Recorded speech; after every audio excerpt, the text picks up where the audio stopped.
지금 최순실 씨가 태릉 선수촌과 관련해서 이권을 챙기기 위해 문화재청에 압력을 가했다. 이 정황을 또 특검이 포착을 했답니다. 이게 무슨 얘기인가요? 제가 알기로도 고위층에 있는 분들한테 누구라고 밝힐 수는 없는데요. 최순실 씨가 문화재청장을 만났다라고 얘기를 해요. 예. 그리고 이제 간단하게 말씀드리면, 예. 올해가 사실 2017년이 최순실 쪽에서 보면은 추수의 계절이었죠. 추수. 제대로 들키지만 않았으면 추수하는 거였어요. 그렇죠. 추수하고, 그 다음에 이제 문화부를 장악하고 추수하고, 다음에 문화재청이었다. 예. 제가 이제 추론을 해보기인데, 미르재단이 문화재청 관할기구인 문화재재단의 건물, 신축 건물이었어요. 예. 거기서 이제 거의 강제로 들어갈 뻔 하다가 무산됐죠. 아하. 사무실을. 그렇죠. 그 다음에 태릉선수촌 관련해서 태릉선수촌이 지금 태릉이라는 세계유산 안에 들어가 있었어요. 맞습니다. 들어가 있습니다. 그래서 지금 유네스코나 또 우리 여러 가지 학계나 시민사회에서 태릉선수촌을 다른 쪽으로 좀 옮겼으면 좋겠다. 예. 그 다음에 그것도 이제 사격장은 옮겼죠. 그런데 태릉선수촌을 옮기는 데 있어서 문화재청에서 압력을 넣으면 계속적으로 이 요구를 한다면 이미 이제 국가는 유네스코나 여러 이제 관련 전문가들의 요구를 듣기 위해서 제2의 선수촌을 만들겠죠. 예. 그 선수촌을 빨리 나가게 하고 빨리 이제 새로 만들어진다면 그 운영권을 K스포츠재단에서 운영하겠다라는 이런 이제 목적이 있으면서 지금 아시죠? 그 얘기가 나왔지 않습니까? 그런 거군요. 태릉선수촌 관리를 최순실 쪽에서 한번 해보겠다. 예. 그다음에 이제 그 평창 올림픽도 끝나고 나면 그 시설을 K스포츠재단에서 관리하면서 막대한 운영 자금을 국가로부터 받을 수 있다. 이 사람들은 손에 코 안 묻히고 이제 코 풀고 돈 벌고 이런 식이 되는 거죠. 네. 그래서 이게 문화재청에도 이미 이제 그 다음에 압력 관계를 형성할 수 있다라고 볼 수 있고요. 그 다음에 문화재청을 좀 압박을 하면 각종 개발에 요번에 설악산 케이블카 문화재위원회에서 거부했지 않습니까? 그렇죠. 그런 식으로 각종 개발에 문화재청에서 문화재위원회가 가지고 있는 권력이 굉장하고 그렇군요. 또 그다음에 또 돈줄이 되는 게 소위 말해서 중요무형문화재, 인간문화재라고 지정하는 부분에 있어서 막대한 금전적인 문제. 잠깐만요. 인간문화재 지정하는데 거기에 무슨 금전적인 게 개입됩니까? 거기 한번 선정되면 거기서 평생 동안 부장받을 수 있는 게 많잖아요. 엄청난 명예가 따르죠. 명예와 부가 또 따라오죠. 예.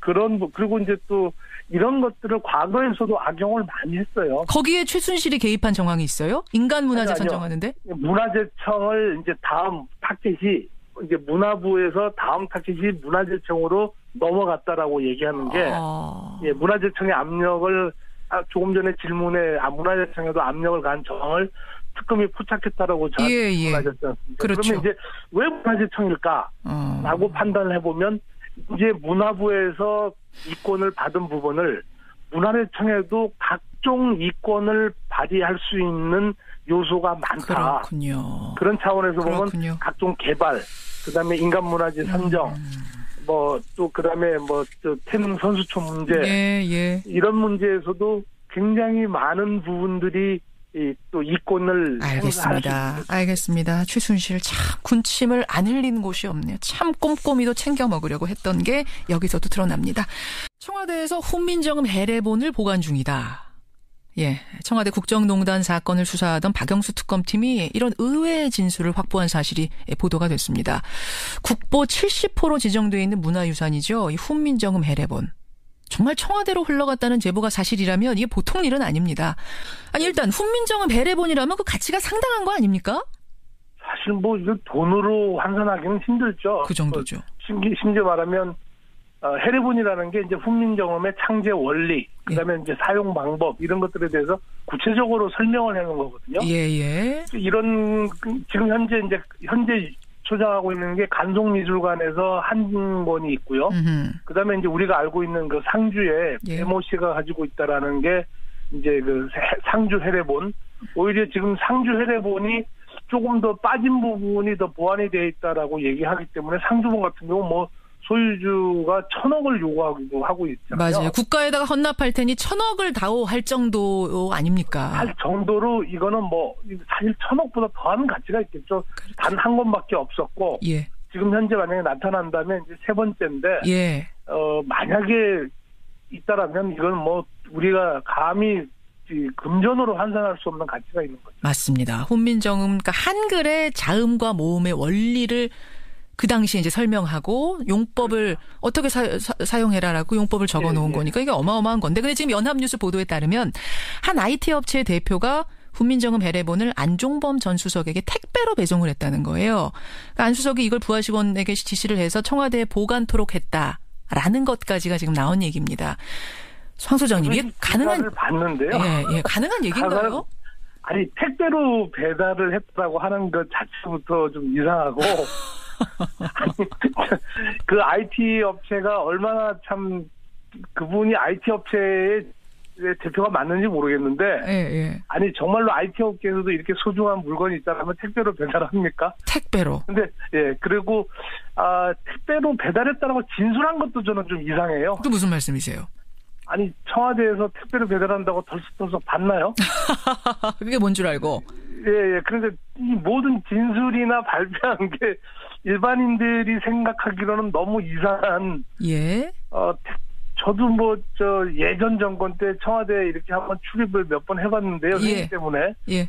그 택배가 뭐가 가고, 물론 이제 갈 수도 있겠죠. 근데 택배가 그렇게 각오할 정도로 했으면 보냈다고도 한다면. 예. 이상하고, 그 다음에 이런 어마어마한 유물을 자기가 안다고 생각하면서, 어떤 로비의 명분으로 택배로 보냈다? 그거 자체도 이상하죠. 이런 지금 진술까지는 나왔다는 건 확보를 해서 수사를 한다는 건데 너무 터무니없는 얘기는 아닌가라는 의심이 전문가로서 드신다는 거예요. 근데 그럼에도 불구하고 청와대에서 이 해례본으로라고 하는 것, 추정되는 걸 받아서 보관하고 있는 게 사실이라면 그 자체만으로도 문제가 큰 거죠? 그럼요. 그래서 이제 제가 말씀드리는데 99% 이제 가품, 이제 가짜. 그다음에 이제 이 특검에서는 영인본으로 본다라고 했는데, 만약 이제 이게 문제인 거예요. 저는 만약에 이게 택배도 배달했다, 이것도 좀 이상하지만, 예. 만약에 청와대에서 훈민정음 해례본을 받아서 보관을 했다. 그 진품이든 가품이든. 그렇죠. 그런데 이거는 무슨 개인적으로는 문화재를 보유하는 거는 불법은 아닙니다만은 또 그리고 이제 개인적으로 보관할 때도 이게 훔친 건지 아니면 이게 정상적으로 유통된 건지 확인을 반드시 개인적으로 해봐야 됩니다. 예. 구입하실 때. 그렇군요. 그런데 우리나라에서 공공기관 권력의 정점인 청와대에서 확인도 안 하고 보관하고 있다. 이거는 저는 이것 자체가 탄핵감이라고 보는 거예요. 그냥 보관을 하고 있다는 게 사실이어도 정말 압수수색 이번에 했을 때 그게 나온다면 이거 그것만으로도 탄핵감이다? 그렇죠. 왜 그러냐면 훈민정음의 가치라는 거는 아까도 좀 전에도 말씀을 드렸지만 돈으로 환산할 수 없는 가치가 있는 거고 설사 만약에 이런 부분이 청와대에 들어왔다라면 관련 기관에서 문화재청의 전문가들을 불러서 확인을 해보든가 그렇다면 외국에 나가서 대통령이 무슨 선물을 받아오는 것도 국립중앙박물관, 국립미술관에다 보관하고 있는데 지금 5만 원 이상 되는 거는 못 받게 하고 있지 않습니까? 그렇죠. 그럼 이게 영인본이라도 5만 원이 넘을 텐데, 물론 김영란법 제정하기 전일지 모르겠습니다만은 공공기관의 정점에서 어떤 문화재의 가치가 있는 것들이 청와대로 반입이 됐다. 그런데 이것에 대해서 문화재청의 전문가들한테 확인을 안 하고 개인적으로 보관을 했다. 이것이 안종범 수석한테 가든지 아니면 그 위에 사람들한테 보내진 거라고 만약에 추정을 한다면 이것을 밝히지 않고 그대로 개인적으로 보관했다. 저는 이것 자체가 탄핵감이라고 보는 거예요. 설석의 영인본, 그러니까 사진 원본을 촬영해서 복제한 인쇄물이라 할지라도 공개 안 하고 그냥 가지고 있었다는 사실만으로도 이건 어마어마한 사건이다, 이 말씀이세요. 훈민정음 해례본이라면 이거는 굉장한 문제가 있는 거죠. 근데 이제 이 얘기가 왜 나오냐면 지금 이제 황 소장님 들으시고 웃을 정도로 터무니없는 얘기다라고 할 정도임에도 불구하고 이 얘기가 왜 그 특검에서 나오고 있고 보도가 되고 있냐면 사실 과거 정부에서 이런 문화재 상납의 역사가 있지 않았습니까? 실제로. 많았죠. 그렇죠. 그래서 저는 청와대도 그렇지만 사실은 청정자 합의의 미인도가 굉장히 정점인 건데요. 미인도. 요번에 보면은 프랑스 사실 규명하는 곳에서는 위작이라고 얘기했고 예. 한국의 검찰에서는 진품이다 이렇게 엉뚱하게 결론이 나왔는데요.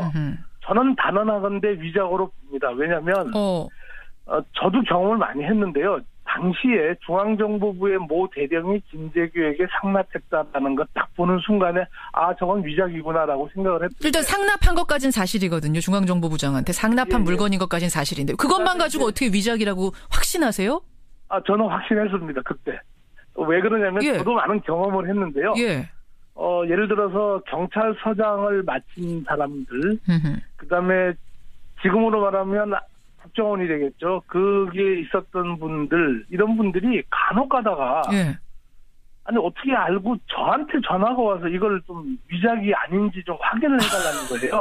그래서 내가 뭘 받았는데 이거 위작인지 아닌지. 그래서 아니 왜 그걸 나한테 물어보냐 그랬더니 아니 고민수를 감정하는데 많다. 그랬더니 자기가 볼 때는 황 선생이 시민사회에서도 활동을 하고 있고 또 이제 여러 냉정하게 할 것 같아서.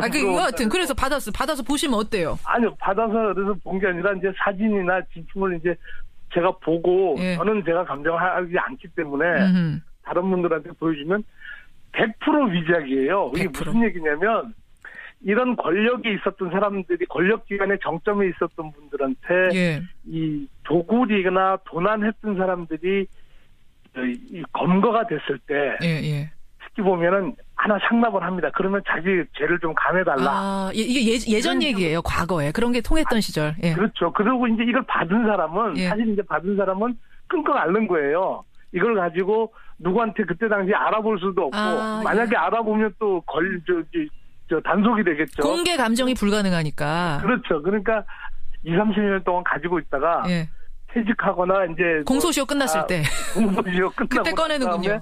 꺼내서 돈도 좀 공하겠죠. 그때 되면 그런 경우가 제가 한두 번 본 게 아니고 여러 번 봤습니다. 그래서 제가 딱 그 생각을 할 때 물론 우리나라에서 보면은 뭐 예를 들어서 이 과거 돌아가신 분이지만 장택상 씨 같은 경우는 어마어마하게 유물을 모았거든요. 근데 거기에 진품도 많이 있지만 가품들도 어마어마하게 따라 들어갑니다. 그렇군요. 그러니까 과거 정부의 사례, 과거의 사례를 보면 그런 식으로 뇌물로 상납된 문화재 치고 이게 진짜가 없더라. 위품이다. 이 말씀이시고. 당시에 직접 검증도 못하니까. 그렇죠. 30년 후에 갖고 있다가 가지고 나오는 거죠. 자, 근데 뭐 제보는 있었대요. 이렇게 진술이 나왔답니다. 특검이 수사를 할 거고 그 과정에서 사실 여부가 명백하게 가려질 테니까 좀 지켜보기로 하고요. 해례본 얘기를 했고.